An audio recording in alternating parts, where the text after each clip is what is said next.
songs, let me tell you about a friend. It's Craig LeBlanc where the good times never end. Talking Parks and Rec, it's a show you gotta know. Welcome one and all to the Daily Parks and Rec Show. It's the Daily Parks and Rec Show. I tell them that you're limiting yourself. And that begins right here. I tell them, do you know the strongest thing, the most impactful thing you're ever going to hear in your life? It's what you tell yourself. You will be right if you say you're terrible, or you'll be right if you say you can do it. All right, we are live again, our once a month episode.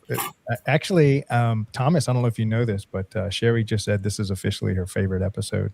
Is the Rec Room. She's like, of all the shows we produce. Sherry, that's why you're my favorite. Why can't I get this to work when I want it to work? I don't know. It kind of works. It only works. Something goes as it pleases. I don't know. It only works. It only works when certain people are here. Maybe that's Brian's got to be here to make it work. Brian's got to be here.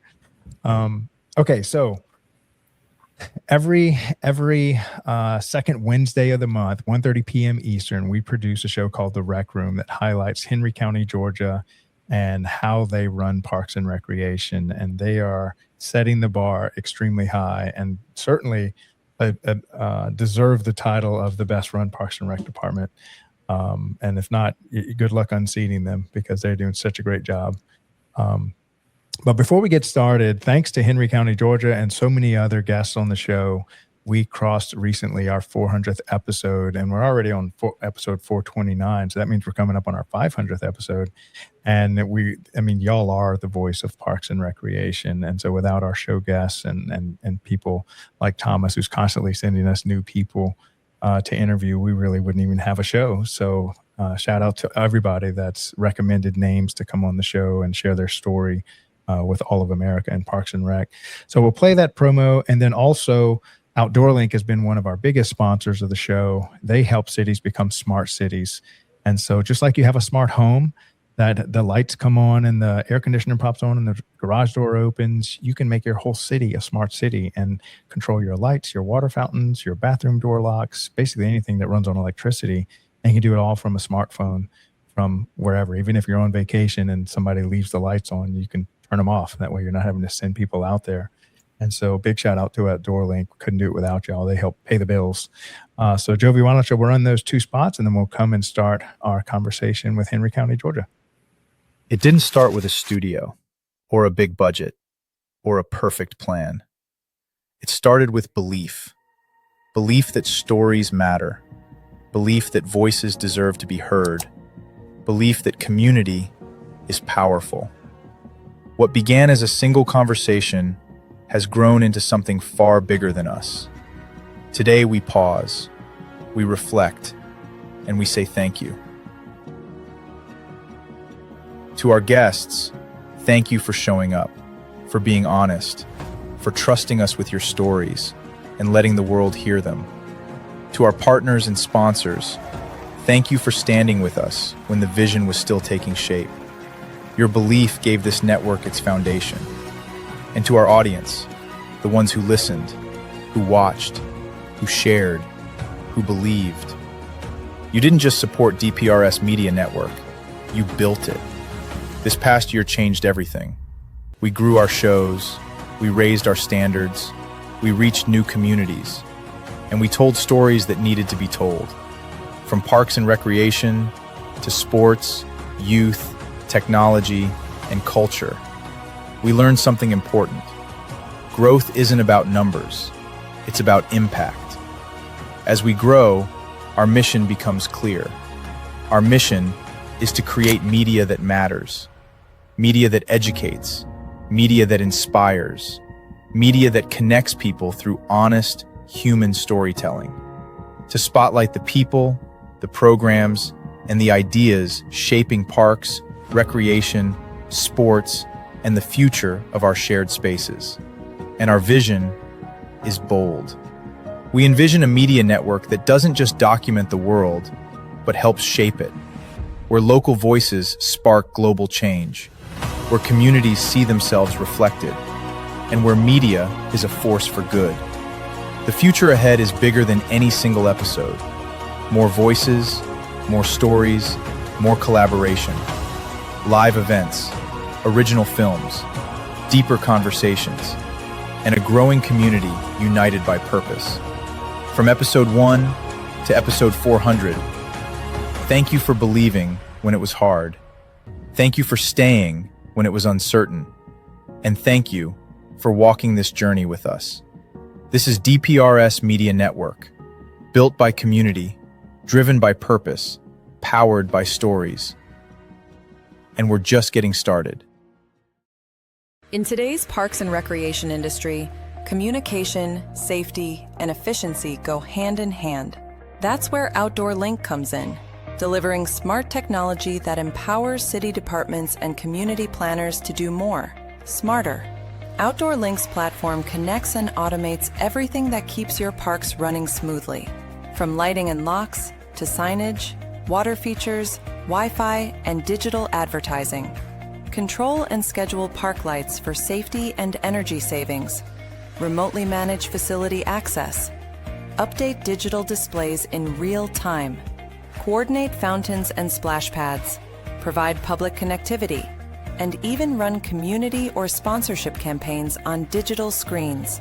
All from one simple, unified platform, giving you real-time control, data, and cost efficiency. For parks and recreation agencies, that means safer spaces, smarter resource use, faster responses, and stronger community engagement. And behind every great park story is great infrastructure. That's why Outdoor Link proudly supports DPRS Media Company, helping the Daily Parks and Rec Show amplify the voices of professionals shaping our communities every day. Outdoor Link, smart, connected solutions for parks, recreation, and beyond. All right, so we missed creating an episode with in January for y'all. So it's been like 2 months. Yes, and a lot's happened this 2 months, Craig. I got a lot to talk about. Oh, fantastic. I can't wait to hear all about it. Well, why don't you introduce your team and the topic, and then we'll kind of kick it off. I will do that, but I need to point something out first. See this? I got my 5-year coin for 5 years of service with Henry County. 5-year coin in January. But what I got that really made me feel like a team is, Craig, I finally got a window. Woo-hoo! Finally got a window in my office. It only took 5 years to be able to see the sun, but finally I see the sun, and I'm so excited. Donna, when did y'all decide to let him out of the basement? I thought we decided we were going to keep him there. He just wore me down. He wore me down. The war This of is attrition. a lesson to everybody. If you just be persistently annoying, you'll get your way. That's true. All of my children were masters at that. Gotcha. So we got some really special people here today. Of course, we have our deputy director, our leader, my boss, that's Donna Holder. Of course, we have our deputy administrator of athletics, Kevin Patterson. KP is really going to position himself as an expert on this episode. He already started with his article in the DPRS newsletter about inclusivity in traditional sports. So he is going to position himself as an expert starting today. And he doesn't know this yet. I'm the one positioning that way. He doesn't know it yet, but we're going to make it work out. And then, of course, we have our expert of all things wheelchair sports, one of our therapeutic recreation specialists, our wheelchair sports coordinator, and the leader in our adapted sports movement, and that's Mr. Harlon Matthews. Harlon, introduce yourself, sir. Well, I'm Harlon Matthews, and I want to start off by saying, Craig, just before we went live, you said, let's get this rolling. And what an awesome segue into wheelchair sports. So as a wheelchair user myself, I appreciate something like that. But I've been with Henry County since 2006 as the wheelchair sports coordinator. So this April will be 20 years. And I'm excited about what we've accomplished and what else we're going to do in the future. Donna, you've been here 51 years now in the department. I'm sorry, no, 39 years you've been with the department. You saw the beginning of the movement from TR and everything. Could you talk a little bit about the transition before we get into Harlan? Before we get to Harlan, about what was identified, what was needed, just what you've seen? Yes, since I have started working with Parks and Recreation in 1987, the only therapeutic type program that they really had was a Special Olympics program, and we did that with the in conjunction with the school system, and we soon realized that there was a portion of the population that was not being served, and that was wheelchair and wheelchair sports. So we wanted some wheelchair competitions, and I think Blaze was a big thing at the time, Blaze Sports.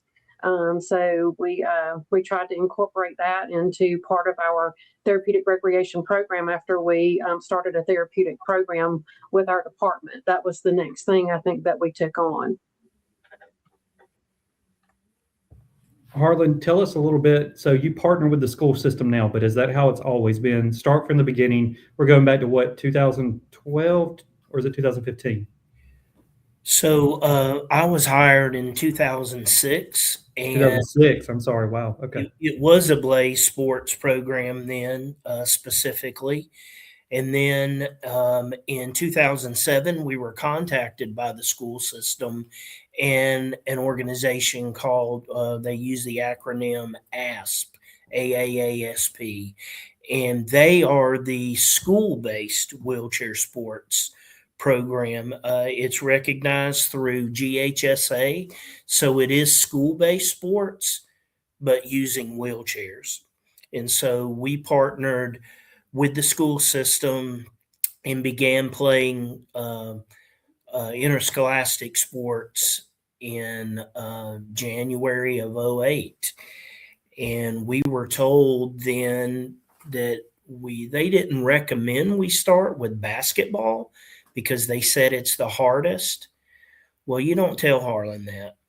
And Coach Harlan coached the team, and we went undefeated and won the state ASP championships in '08 and then repeated that in '09. And so that was the beginning of success. And so that's youth-based, 1st through 12th grade. And we're in the Griffin RESA, which is 8 school systems. Henry County Schools is really the big supporter and where the bulk of our kids come from. And so we play other school systems across the state of Georgia in wheelchair handball, which is like soccer, and we play basketball, and then wheelchair football, and all of that is inside of a rec center. So go ahead, Craig. Before we dive too far into this, I just want to clarify something. I have 3 headaches in my job. 3 headaches. Harlan is 2 of those 3. Harlan takes up 2 of those 3. And the reason why is because to do something like wheelchair sports, I'm gonna go deep here, and you're gonna have to feed off of me here, Craig, because I'm about to talk about the untethered soul. You talk about the ego, the untethered soul, that we have to let go of that ego. The ego is that perception that you have gained through life about what is possible and what's not, but it winds up holding you back. So you have to untether yourself from that ego. That's the type of person that Harlan has to be, because it's not just individual egos that we have, but institutional egos, organizational egos that go beyond that. And so Harlan has to defy those expectations to every day. And so that means he has to do things that I may wish he has asked me permission before to do them, but I've gotten used to him just telling me afterwards. And so he's 2 of my 3 headaches. Yeah, Thomas is talking about a book. It's those, let's see, those books right there, the little blue ones. I keep a steady supply of them. I sent him a book, and I think he read it during the big freeze that y'all went through. Did you get to finish it? I finished it while I was I had the flu a couple of weeks ago. Oh man, I finished it during the flu. Life-changing book. I love it. It was great. It reminds me a lot of Eckhart Tolle's work too. So, but anyway, I'm sorry. So the book talks about that personal ego, but that's that institutional ego too. And a lot of things we talk about what's possible and what's not possible. And it's society for generations has been defining for others what is possible and what's not possible. But people like Harlan and his program, he is literally defying expectations and redefining what is possible. And for that, you need someone that is strong, that has strength, that can make things happen. You talk about forces of nature. Harlan is one of those forces of nature. Mm. Well, and I'll add to that that the reason for that is there's other people trying to make decisions, and they mean well for our population, people with physical disabilities. They mean well, but they may not totally get it. Well, I'm an ambassador to that, and so I push for it. And sorry, I'm a headache, but I think you said earlier something along the lines of the squeaky wheel gets the oil. Yeah, 100%. Don't worry, I'm Donna's biggest headache. So you're my biggest headache. I'm Donna's biggest headache. It's all fine. It's all fine. So, But it can be a population that kind of gets overlooked or maybe not given as much attention. Well, I'm living it, so right. I'm passionate about it. I'm curious, Harold. How long have you been in a wheelchair? Is this something you've been your whole life, or recently, or Since 1982. I was 15 years old, so I'm an old dog at this, and I'm okay. Here's the issue. Let me help find the solution. I love it. So it's interesting that you mentioned that it doesn't get the attention that it deserves. We may not consider it because you're living it. And people like me from the outside, I don't have a clue what it's like to be in a wheelchair. I don't have a clue what it's like to be out there and competing in a wheelchair, or even being told that you can't compete in a wheelchair. You, however, can bring that perspective, and you give our department something to consider. KP, you're in our traditional athletics program. You're making a move to try to include people as much as possible. You've been leading the way with that. I told you I was positioning him, Craig. I told you I'm positioning him. But you have been leading the way. You just wrote an article about that for DPR's media newsletter, and you've been invited to speak somewhere based on that newsletter article, by the way, about this topic. But what do you see as someone that's had to change your perspective just from where you, not necessarily just towards wheelchair sports in general, but inclusivity in sports in general? I mean, I just want to say thank you to Harlan, first of all, because I knew nothing about wheelchair basketball. And the way I came into knowledge of it was I had a young man that I coached football and track in high school. After his senior year, him and his friends got into a real bad car accident, and Harlan would know who I'm talking about in a few minutes. Broke his back and was in a wheelchair. But he was on his way to college on a football track scholarship. So hopes and dreams gone. He was in his wheelchair, and he just lost hope in life. I don't know how he got in contact with Harlan about wheelchair basketball at Locust Grove Rec Center, but he started participating in that program, and you can just see the life come back in him. And he was able to go compete for Team USA. He went and played wheelchair basketball in different states. And Harlan, Mr. Poochie, Charante, I call him Poochie, but he found the love of sport again by going to Harlan and partaking in wheelchair basketball. And that was my first experience with wheelchair basketball. So Harlan, thank you for what you do, because you made an impact on a young man that had lost hope when it came to sports and life, and you gave him life again. So I just want to take my hat off and say kudos to you for that. And for me, I don't get to see wheelchair athletes on my daily basis, but I do get to see kids who are high functioning autism or have ADHD or other special needs or disabilities, but their parents want them to be included in the normal baseball, basketball, football, soccer program. I found a way to include those kids.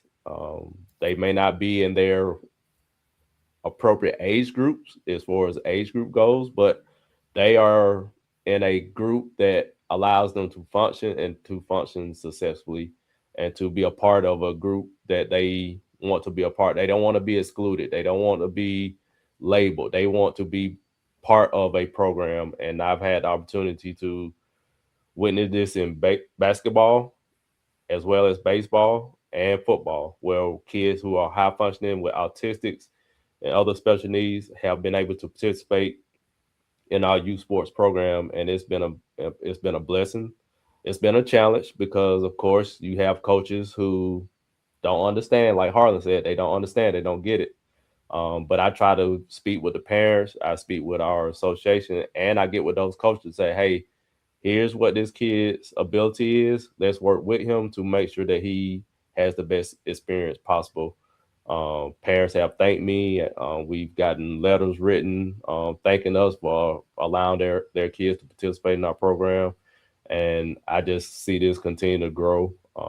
And as we continue to include these amazing individuals into our youth programs with athletics.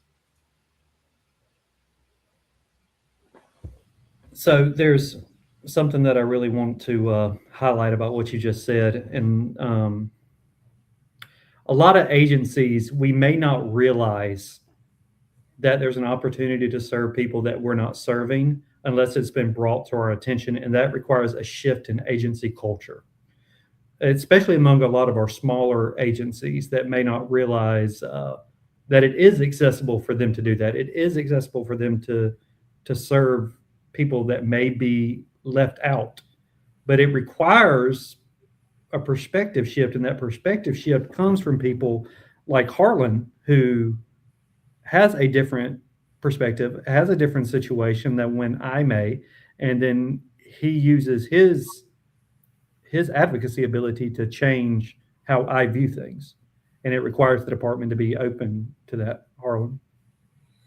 Yeah, what better person to lead that, no matter what it is, than someone who is that I agree. or represents that population. And so, along with what you're saying, KP, with being inclusive and even just participating, I find that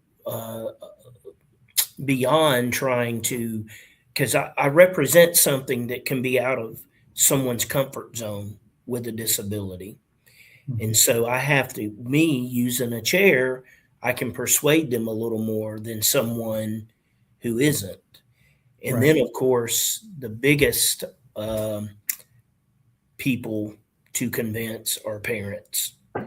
Of course, they're worried about their little kid getting hurt, this and that, and so it's my job to put them at ease and to tell them that it is possible. You don't think your kid can do it, or if you're newly disabled as an adult, you're like, I don't know. Well, I tell them that you're limiting yourself. Mm-hmm. And that begins right here. Right. And I tell them, do you know the strongest thing, the most impactful thing you're ever going to hear in your life? It's what you tell yourself. You will be right if you say you're terrible, or you'll be right if you say you can do it. And so we've got to get them on the court. And then that just really, Craig, opens up the rest of their world. You feel good on the court, you'll take it home with you. How do I know? It worked for Harlan back in 2001 when I was introduced to wheelchair sports. Yeah, that kind of reminds me of, I don't know if y'all have ever heard of Earl Nightingale. He was kind of one of the earliest personal development, but he wrote a great book called You Are What You Think About. And so it's kind of that whole notion of, if you think you can, you're right. If you think you can't, you're right. And so you have to be careful to guard what you allow in your mind, because you become those thoughts. And so if you're constantly down on yourself and thinking all the things you don't have, that's all you focus on, the lack, rather than looking at everything you do have. And then maybe Harlan, we can have like wheelchair for a day, and you just put the rest of the crew in a wheelchair for a day so they can kind of experience what it's like. We did that. Oh, We yeah. actually did that. And we tried to play wheelchair basketball against him, and he took us all on at once and embarrassed all of us. I tried to find the photos so I could share on the screen, but I can't find the photos. Yeah. I've got this new phone. I can't find the photos now. And they were crying to me, Craig, the next day. Oh, my arms hurt. I honestly believe you're preaching to the choir. Don't tell me. I honestly believe that the only reason that Seth Humans became a TR specialist was so that he could play in the wheelchair and one day beat you. I honestly think that is the only reason that he became a TR specialist. Yeah, because that is not what his degree is in. Yeah. Harlon has been amazing at raising awareness for wheelchair sports. And not only do we do it a little bit with our team building, but we do a lot of mobile rec programs where we go out into the community and take recreation out. And Harlon has been good about taking these wheelchairs out to the basketball teams at the schools and saying, hey, why don't you try it from playing in a wheelchair, and gets the coaches and the basketball players sometimes involved in that, and kind of changes their perspective as far as being able to do that. And we've also done it at some of our bigger special events. We've taken out some of the sports wheelchairs and let kids and parents kind of try that out to see that perspective. And they are always amazed.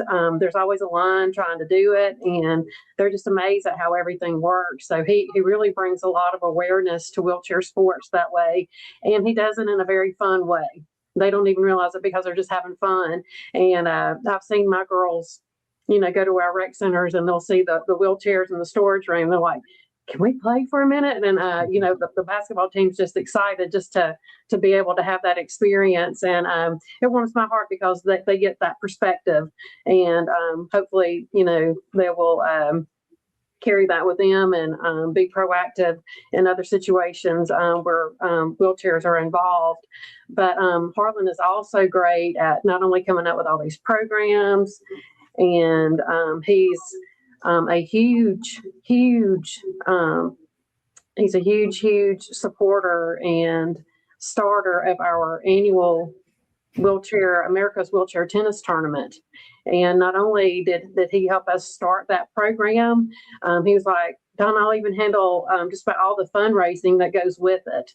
And so he's a great grant writer and raises Speaking about money headache, we'll get on that business. So hats off to Harlon. But we're in our 20th year of the America Wheelchair Tennis Tournament, and that is because of Harlon Matthews. Well, it's nice that it's the national championships for wheelchair tennis. That's what we built it on beginning in 2007, and here we are. So that makes my heart happy. Tennis has been my main sport. That's really felt like it opened up the sky for me. And so to be hosting the national championship tennis event is nice, and all the other things. Again, it's just passion.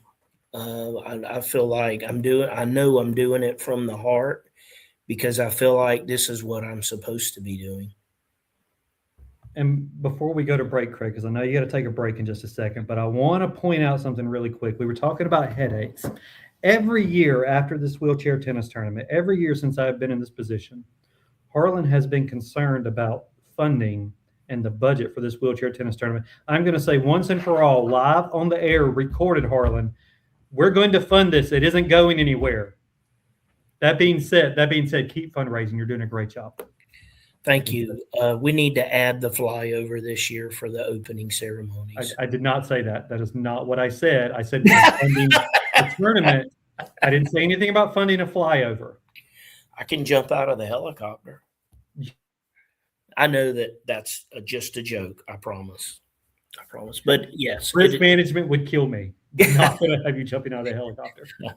No, thank you. I appreciate that, because this is a project that's dear to me.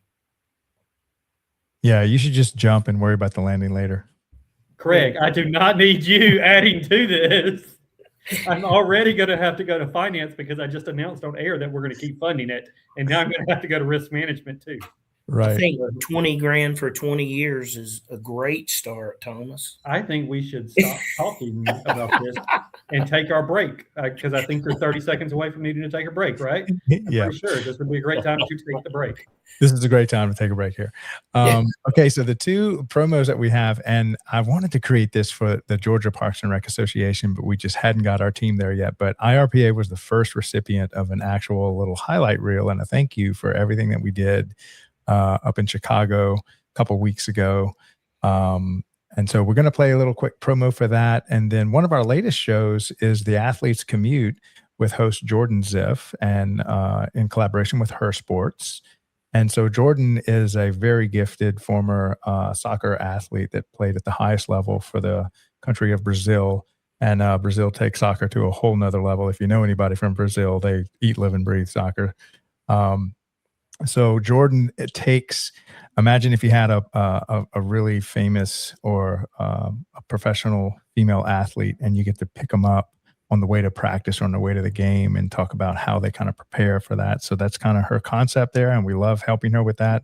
So Jovi, why don't you go ahead and run those two promos, and we'll come back and finish up our conversation with Henry County in the rec room. This year, we didn't just attend an event. We became part of something bigger. IRPA 2026 brought together leaders, innovators, and community builders, all united by one mission: to strengthen parks, recreation, and the people they serve.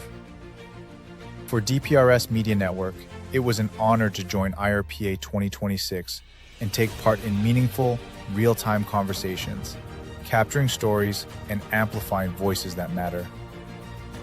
To IRPA, thank you for creating a space where collaboration thrives and the future of parks and recreation is shaped together.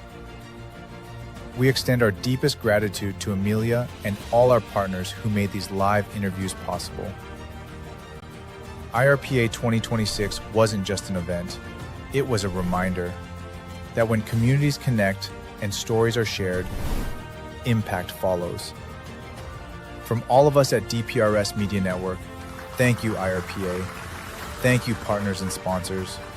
We're honored to stand with you and excited for what's next. Before the game, before the lights, before the pressure, there's a moment most people never see. Welcome to the Athletes Commute, a podcast distributed by DPRS Media Network, co-produced by Her Sports, and hosted by Jordan Ziff. Each episode, Jordan gets behind the wheel, driving athletes to practice, to training, to game day, while getting to know who they really are beyond the jersey. The mindset, the grind, the sacrifices, the moments no one talks about. No scripts, no filters, just real conversations in real motion. Because every athlete has a journey, and every journey deserves to be heard. This is the Athletes Commute. Buckle up.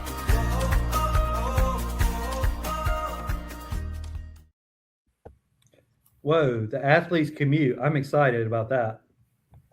Yeah, she does a really good job. She's actually very gifted in creating as a content creator, which is what thing we're trying to give birth to. And thank y'all so much as Henry County, Georgia, for already being, ready to go and open to producing content. We're trying to get more and more of the Parks and Rec community to, create content and just highlight everything that goes on in Parks and Rec. Because as we all know, Parks and Rec is probably one of the best untold stories in America. So we're here to tell the story of Parks and Rec, and I love today's topic. So I'll let y'all go ahead and take it from there. So I'm glad that you said that. I'm glad that you talked about the untold story. We have trouble telling our story. We in Parks and Rec, there's a saying that go out that we have been asked to do the impossible with nothing for so long that we don't know how to do anything else. Now that people since COVID have really understood the importance of Parks and Rec has gained more resources than it has in the past. Agencies across the nation have gained more resources than they have in the past. But one thing that has not changed and that is slow to shift is us telling our story. And agencies around the nation struggle with this, especially your smaller agencies, telling the story and the narrative. Yes, we've gotten better about putting videos and pictures out on Facebook, but we really don't craft that narrative. And I think that's why DPRS is really filling a hole there to help agencies like us that are trying to get our story out there, trying to tell what's out there, and trying to advocate for Parks and Rec funding. And because we understand the importance of Parks and Rec, we see the lives that we change every day. Harlan, you're a testament to that. You are a testament to how Parks and Rec can change lives, and more than just we talk about giving people self-confidence and opening chances for scholarships with athletics and things like that. But you, Harlan, and what you do, people that have experienced traumatic experiences, and you give them hope again. You're not just doing something that a Parks and Rec agency we have considered our mission forever, and that's to enhance quality of life, but you're actually giving them a new life through wheelchair sports. Yeah, and I feel like I'm passing the torch. That's what was done with me. I was fortunate when I first started playing in 2001 to meet the most prestigious wheelchair athlete, Randy Snow, who had some very encouraging words to me, literally, that he had been watching me at this camp, and that I was a natural born athlete, and if I did not keep doing this, I was selling myself short. And that empowerment was amazing. And before I left that camp, I knew that what I'm doing today is what I wanted to do. And so there's been people in my life who've given me that, and I feel like it's my duty to give that to other people and to not accept a whole lot of excuses because I don't make them. I try not to. Is every day perfect? No, but you just gotta, to use a wheelchair term, we just need to keep pushing. And that's what I want them to do. So yes, this goes way beyond Park and Rec. Actually, Thomas, Park and Rec is a great platform for me to do that. And so I appreciate in 2006, you guys, taking a chance. Donna was the only one here during that. So that was all Donna. But you and my supervisor, Terry Nash, hired me just, quickly, and all because of the experience I had with being a wheelchair athlete and some of the stuff I'd been doing already. So I appreciate the opportunity and the fact that all of you trust in me enough, headache or not, to spread my wings and to be creative. I want to clarify, I did not say you were a headache. I said you were two headaches. Two of the three headaches. I just want that on the record. Okay. For that. But I like that. the message that I am trying to get across to other Parks and Rec professionals is that we limit ourselves and our thinking by defining what Parks and Rec is for based on past experiences. Parks and Rec has the ability to be a platform through which we can handle and address some of the biggest socioeconomic issues that face our world.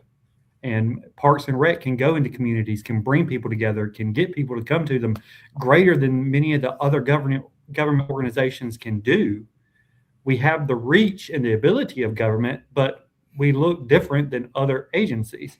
And so we're able to handle those socioeconomic issues that other people are not. And this is one example of it. Yes, we get people in the door with wheelchair sports, but how else are we going to impact their lives from there? What else are we going to bring for them? And if we can get the mindset to shift from we're enhancing quality of life to we're actually addressing the issues that impact life, then we can change the whole Parks and Rec game. And I think that's what Henry County Parks and Rec has been big about doing. Donna, you've seen that transition. Yeah, I tell these kids, I'm sorry, I tell these kids, look, because I'm big on being a team player, being on time, all these life skills. And I'll take a ball and I'll literally throw it and I'll go forget about that ball. Why do you think we're doing what we're doing? It's not all about that stupid ball. I'm trying to teach you, you're going to grow up, and I don't want any excuses why you can't graduate school and why you may not go to college and then get a career. That I'm trying to teach that to you by using the basketball, football, handball, you name it. And that's just what I do. We should have had Harlan on the podcast sooner.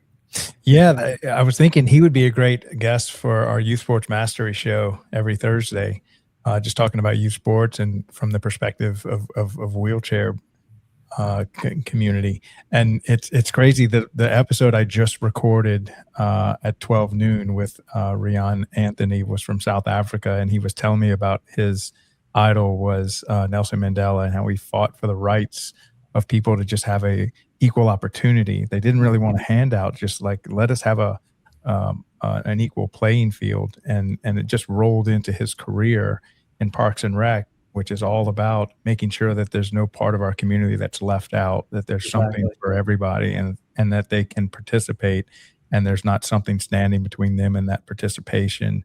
And so it was beautiful to see his story as his childhood growing up in South Africa, and then he came to America and ended up in Parks and Rec, and now he spends his whole career just opening up his community and all the opportunities to everyone in the community.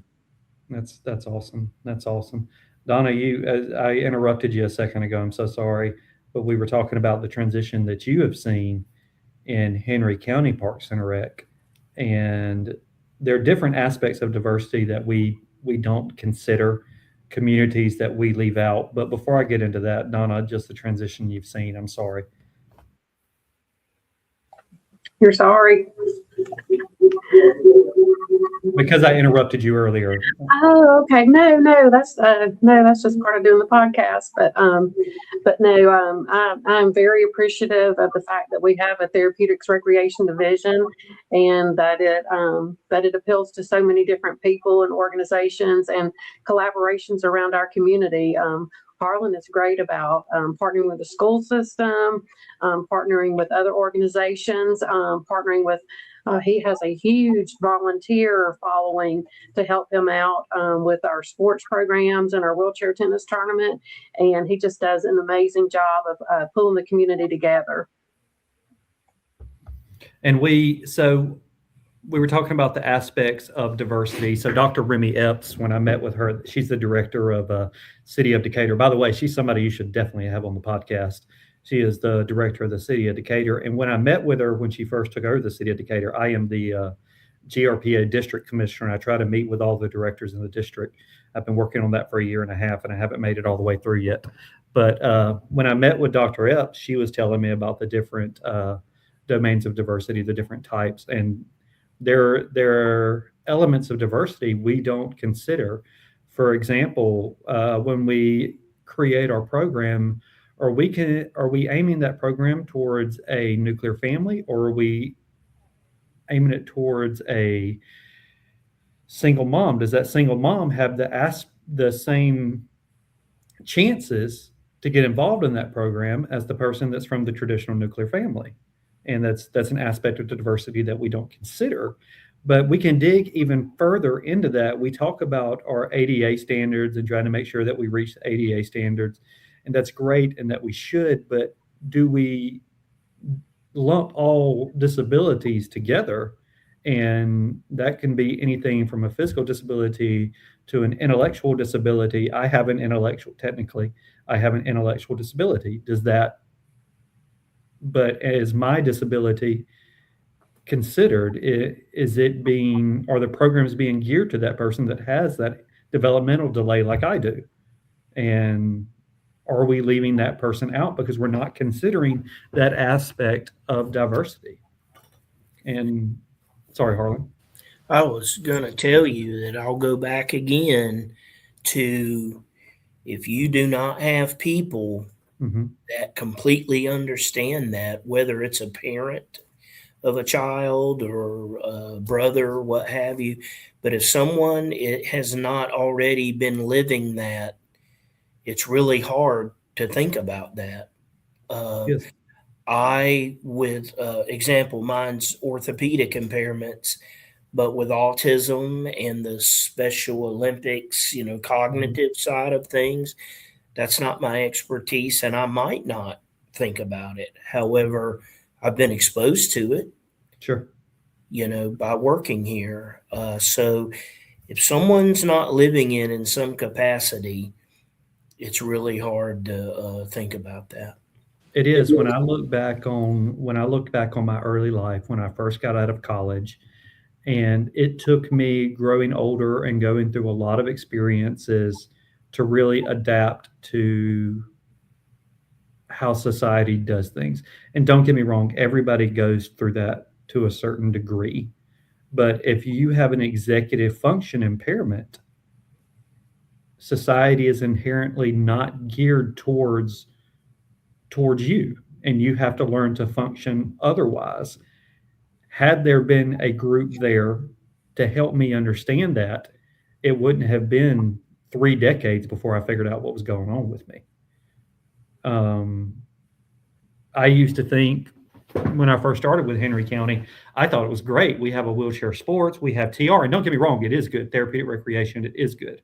We're reaching a lot of people and that may not be reached otherwise, don't get me wrong, but what more can we do? And it's like Harlan says, we may not have those people in front of us to make us understand that they're not being served.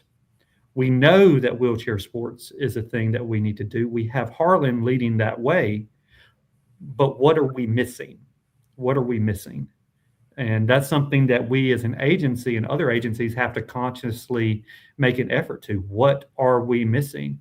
Because we will often rest on our laurels, and I'm not saying Henry County, I'm saying everybody in general. We will often rest on our laurels. We'll think, well, we have done this and this is great. And yes, it is, but is it enough? Because we can always be doing more for our residents. Our citizens deserve the absolute best that we can give them. Are we representing every citizen the way that we should? And so we're instituting a few new programs that I'm going to talk about at the very end.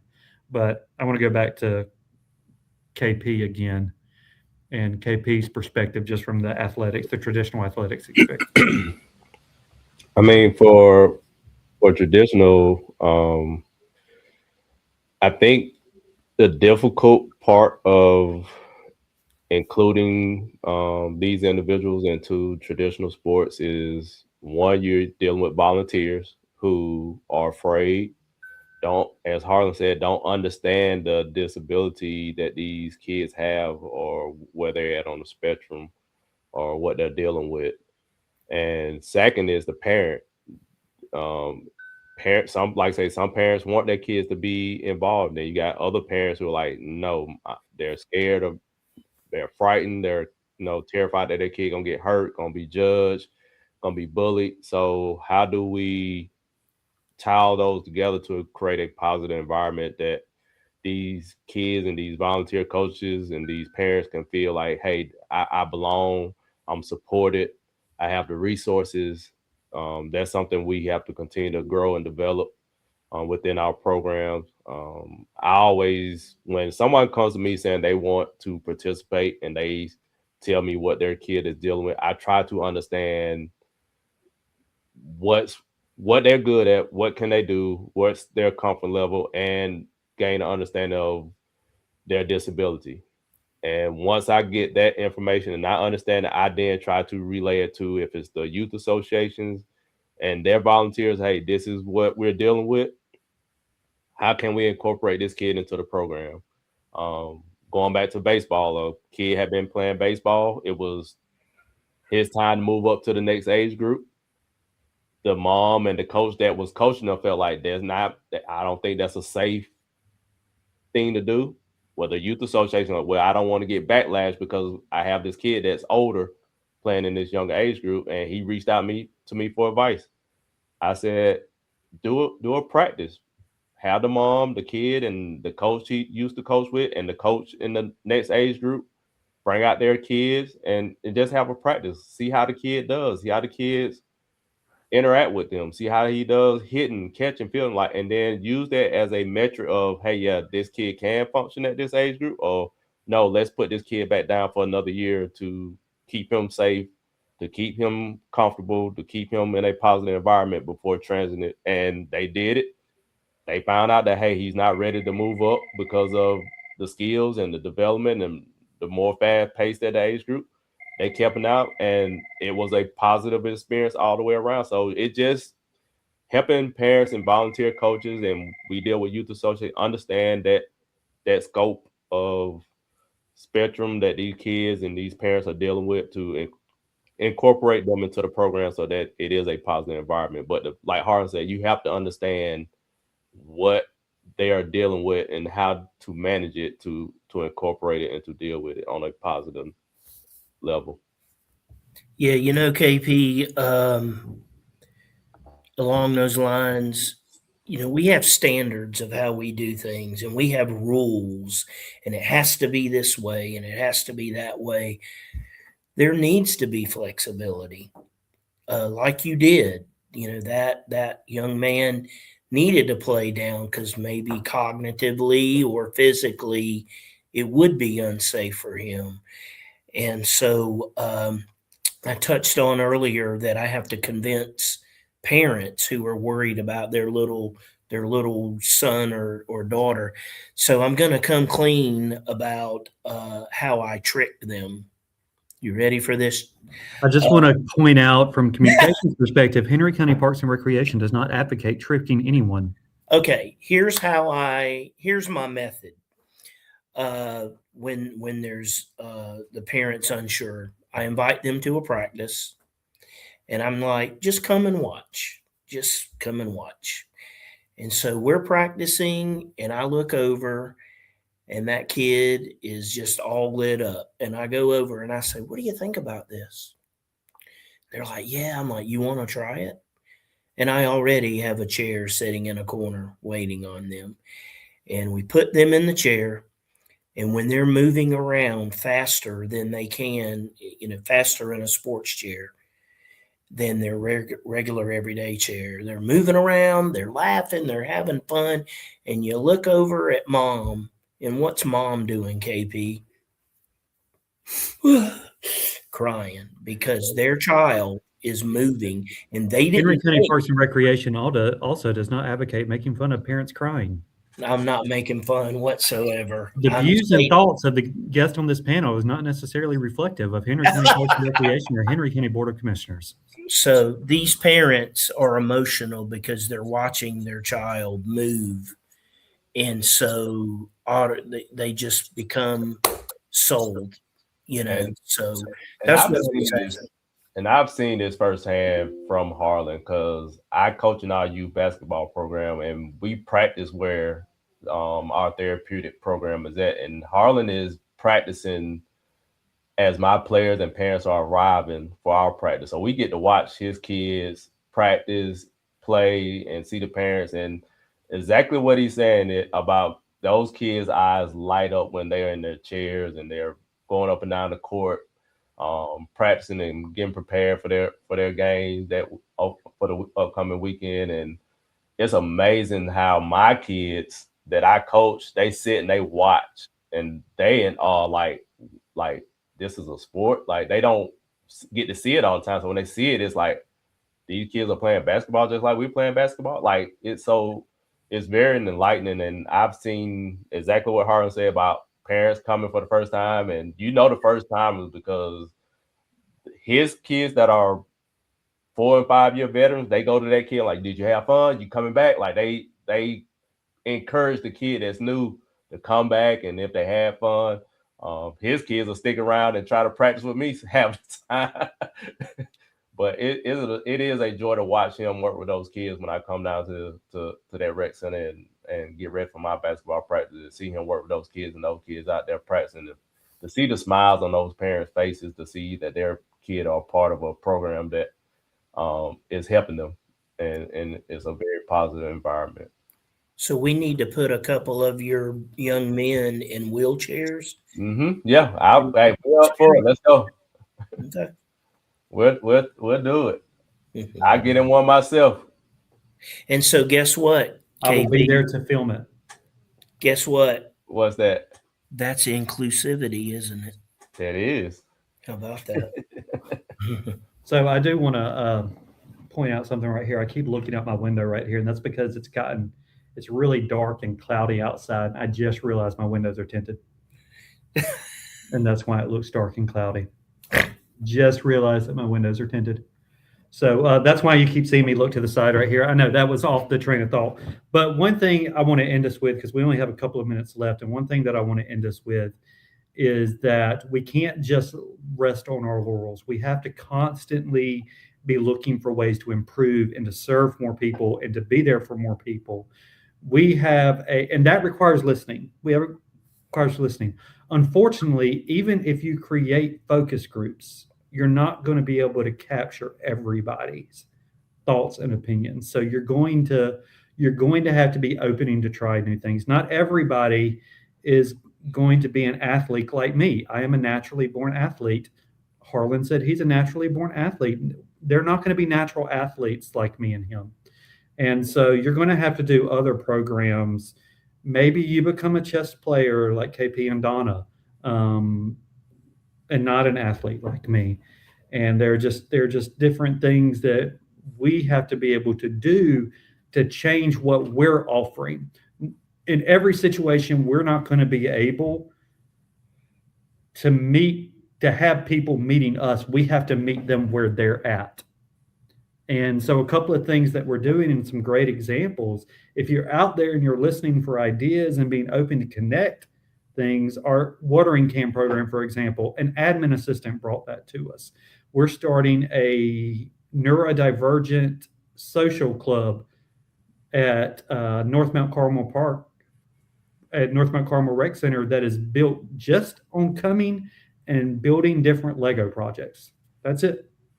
People just like to play with the Legos, and it gives a chance for people to sit and experience one another and socialize with other people that have the same experience for them. And it's that simple. We're literally just putting out Lego kits. And it was a staff member that's neurodivergent herself that is leading the program. And it's just being about opening to those ideas.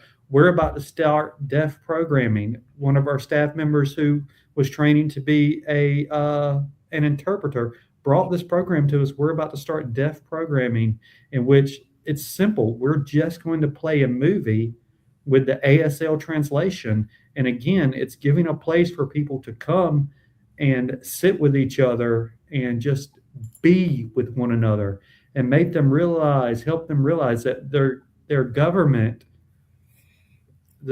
their local government's reaching out, trying to help, trying to be a part of their life, trying to serve them where they're at. And what greater calling is there for a Parks and Rec agency than that right there? So does anyone have any final thoughts besides me? I kind of dominated that last second. I'm sorry. Yes, I would like to say that I'm eternally grateful for our SPLOST voters here in our county that put the park on our ballot so that we could build a special needs baseball complex for people in wheelchairs and special needs players. We offer that twice a year with our baseball, softball season to have that facility used. And it brings the community together because we have buddies that come out, like universities that bring out their sports teams, churches that bring out volunteer cheerleaders and so forth, and they run the bases with the kids and so forth, and just, cheerlead the whole time that the games are going on a Saturday morning. And that really brings a lot of people out in our community to come out and support those athletes. And it does. And SPLOST has really, like you said, for those that don't know what SPLOST is, Special Purpose Local Option Sales Tax. It's a 1 penny tax on all goods sold in Henry County, so or in the location that passes the SPLOST. And it's a great program because it doesn't just pass the burden on to those that live here, but anybody that travels through Henry County is contributing via that SPLOST. Anytime that, and we have 50,000 people that come through Henry County every day. And when they spend money, every cent, that 1 cent's going from everybody. So people that come through Henry County and are using our services but may not live here are helping to contribute to the increase and the development of those services. And so, Craig, I think we're running towards the end. Are we still answering questions here, or? Yeah, no, we're good. That was a great segment. We'll have to do some more content on this and maybe get him on the Youth Sports Mastery show. Really appreciate you coming and sharing that story. And I think a lot of times, like you said, and Thomas, I don't know if you realize this, but you helped me write this speech that I have to give. California is bringing us to their convention, and they want me to give us a talk on how we need to tell our story, why we need to tell our story. And I'm currently writing that. I had kind of like a writer's block, and I was taking notes as some of the stuff you were saying. So appreciate that. I saw a really good photo of you, and I don't remember where I saw it, but it's been in the past couple of days. I saw a really good photo of you speaking at GRPA about telling the story. Yeah. Maybe you shared it on your page, or somebody shared something, but it was a photo of you speaking to our GRPA conference, that session you did about telling your story. Oh, yeah. I can't wait to come back to Georgia next year. Y'all are a permanent fixture now in our calendar. We'll be attending the Georgia Parks and Rec Association every year. Thanks to y'all getting us out there. And thank you, Thomas, for all the work of getting people to speak. You have that gift. I'm sure Henry County, Georgia knows. No, it's you annoy people until they say yes. We just went through that. That's how I got a window. Oh, I didn't just get one window. I got 2 windows. See, wow.